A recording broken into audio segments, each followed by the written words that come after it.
அச்சம் அச்சம் இல்லை, இனி அடிமை எண்ணம் இல்லை, நம் காலம் எங்கே கூடி போச்சு, கண்ணீர் மிச்சமில்லையே. காலம் மாறி போச்சு, நம் கண்ணீர் மாறி போச்சு, நாளை நல்ல நாளை என்ற நம்பிக்கை உண்டாச்சு.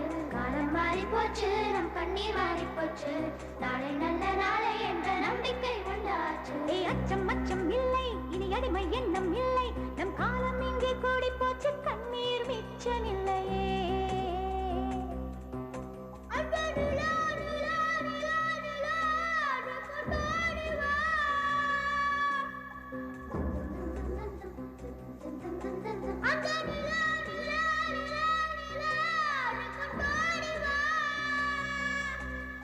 பட்டாம்பூச்சி சுற்றும் மனிதன் என்ன மட்டம், அட இன்னும் கொஞ்சம் போனால் என்ன வானம் தலையில் தட்டும்.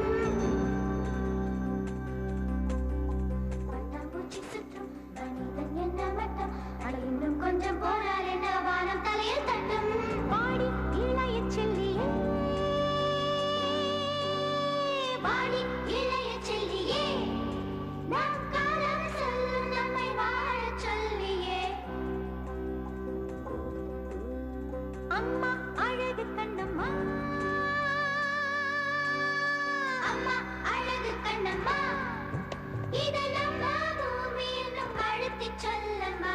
அச்சம் அச்சம் இல்லை, இனி அடிமை எண்ணம் இல்லை, நம் காலம் படிக்கும் நண்பர்களே, இப்பள்ளியில் படிக்கும் சகோதர சகோதரிகளே, அனைவருக்கும் என் பணிவான வணக்கம். என் பேர் ஸ்ரீராம். நான் 2ஆம் வகுப்பு படிக்கிறேன். நிறவரை நீர் புகழாற்றின் புலவரை போற்றாது புத்தேன் உலகு என்பது வள்ளுவரின் வாக்கு. இவ்வுலக புகழனைத்தை ஒருங்கிணைத்து தேவர்கள் போற்றும் உயர்ந்தவர் மாண்புமிகு சர்வப்பள்ளி ராதாகிருஷ்ணன் அவர்கள் 1882 செப்டம்பர் 5ஆம் நாள் திருத்தணியில் உள்ள சர்வப்பள்ளி கிராமத்தில் வீராசுவாமி சீதாமா என்பவருக்கு மகனாக பிறந்தார். தமிழ், தெலுங்கு, ஆங்கிலம் மற்றும் இல்லாமல் பல புத்தகங்களை படித்து பெண்ணை மெருகேற்றி கொண்டார். மேலை நாடு சென்று படிக்காத ராதாகிருஷ்ணன் அவர்கள் மேலை நாட்டு மாணவர்களுக்கு பேராசிரியர் ஆனார்.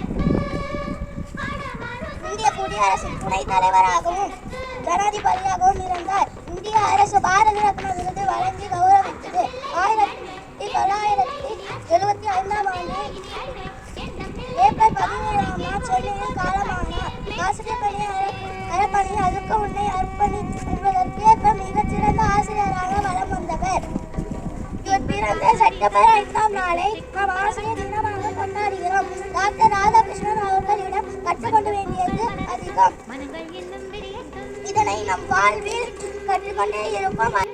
Good morning everyone. Myself Sai Siddhika from grade 2. Today I am going to speak about teachers. Teachers Day is celebrated on 5th September every year, marking the birth anniversary of Dr. Sarvapalli Radhakrishnan. Teachers are like stars, guide us through the dark night of learning. They have been our